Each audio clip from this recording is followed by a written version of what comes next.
What's up, YouTube? This is Not So Slim Jim here, bringing you an update video. I've been working with Kerma TDI, and I've been talking with Charlie, which is their head developer and tuner from the company. Real good guy. You know, he's a Navy vet, knows what he's been doing. He's been working on TDI since I was, well, probably still in diapers, but he knows his stuff.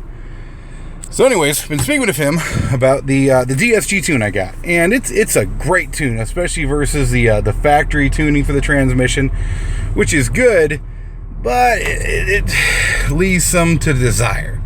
You know, there's a couple things I had spoke to him about that were really good, that were nominal, that made the car perform better, but was a little bit different in the drivability.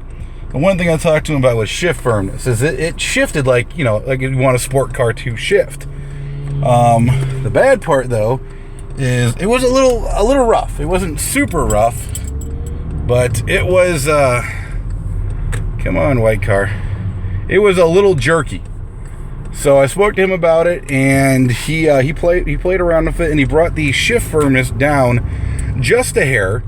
Just so it's a little bit more drivable, that, and he brought the RPM band where it would sit about 2,000 to the 2,100 RPM when you had more than 25% throttle, or when you're at certain idling conditions when you're driving. He brought that down just a little bit, so it's still in the torque range, the nominal torque range, but it's at the lower end versus the higher end of it, so that way you're still in the peak efficiency, but you're not revving as high when you're driving.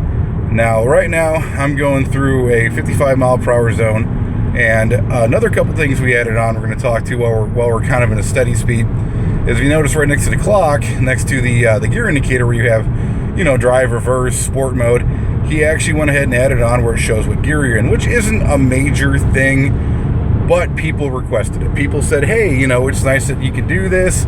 Does Kerma do it? And we said, well, no, because no one's really asked for it. Well, people have been asking for it, so guess what? Charlie went ahead and added that on there. So it's nothing major, but it's there. Also, they went ahead and, after I hounded him enough, added traction control with the launch control, which is great. So now, because even though I got a wagon and a TDI, every now and then I like to get with my Volkswagen guys, go out to the drag strip and embarrass myself. A lot of GTIs with KO4 turbos and all kinds of crazy stuff, so I'm not the fastest guy there. But I like to give him a run for my money as best I possibly can. Now I can do that a lot easier. And I know a lot of the Malone guys who got DSG tunes are like, oh, well, I got launch control, you don't, so I'm automatically better. Well, guess what? You're not automatically better anymore. In fact, I will go ahead and I will put my my Kerma DSG tune against a Malone tune any day of the week. Yeah, you heard me, Mark Malone. You want to test me, send a guy down here. We'll go ahead and try him out. But other than that, it's just a little bit of changes. You still keep the shift points that they had worked really hard on. They had spent a couple years in development, playing around with a lot of test and error just to figure out where the shift points are. You know, putting the shift points, and even then put it on the dynamometer, seeing where your nominal horsepower range is, where your nominal torque range is, and spending just hundreds and hundreds of hours playing to get it just right. And that's exactly what they did. And now this transmission isn't a slot box anymore. It shifts how it's supposed to shift. I don't know how well you can see with the light there, but I was getting through the gears pretty well. Let me try to hold up a little bit closer so the light doesn't get to you. But as you can tell, instead of sitting up at the 2,000 plus range, it's a little bit lower right now, not too far off, but it brings it down just a hair, so it doesn't sound like the engine's trying to run as much, still in your peak range, you know, but not as loud. I'm kind of waiting. You know what? I'm in a steady zone. I'm going to go ahead and throw this sucker into sport, so that way, there you go, right there. It goes ahead, and I don't know if you can see the hand jerk, but it tightens up the transmission, increases the clutch performance, where it grabs it a little bit stronger. And now, right now, I'm going to let off the accelerator. As you can tell, they set it up where it really holds the RPM for you when you let off. Keeps it in this nominal range. And here we go. We're going to go ahead and get on a little bit. Shit.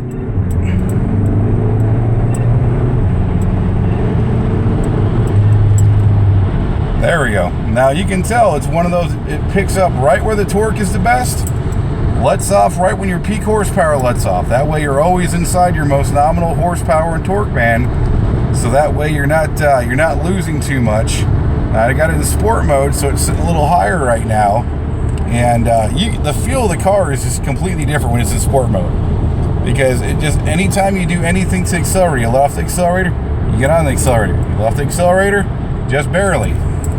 I mean, you can tell it jerks you back and forth. I mean, it works how a sports car is supposed to work. That's one of the big things. And even though the last tune was a great tune, and he spent a lot of time on those shift points, it still maintains all that, just gives you a little bit more drivability. Now you can tell it's jerking me through the gears, so let's go ahead and throw this sucker back down into regular drive.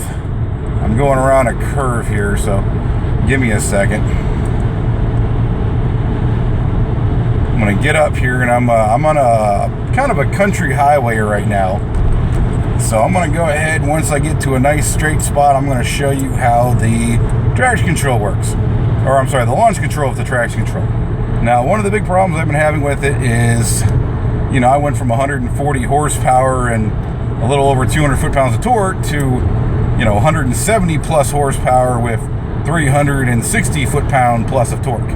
So I got a good set of sport tires on here, and as you can tell, it's warm out, but it's kind of a pain in the butt. All right, so let's pull off the road here for a second. There's not a lot of people around. Okay, now what you're gonna do is, I'm on a pretty straight piece of road. You have to have your engine's normal operating temp. You're going to turn off your traction control, okay? Put it down in the sport mode. Now from then, you put your foot on the brake. Yeah, you got flip-flops. Hit the accelerator. Now you got two bands. You got your low, you got your high, and you got straight on, okay? So what I'm gonna do is just let off the brake.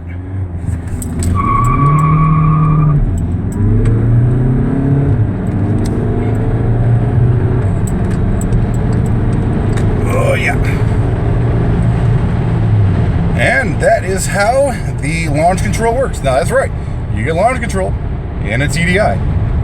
And that's probably not my best time, because tires aren't warmed up and I was on the side of the road, it has some dirt and stuff. You could probably hear the tires scream a little bit, but the fact is that if we want it, we now have it.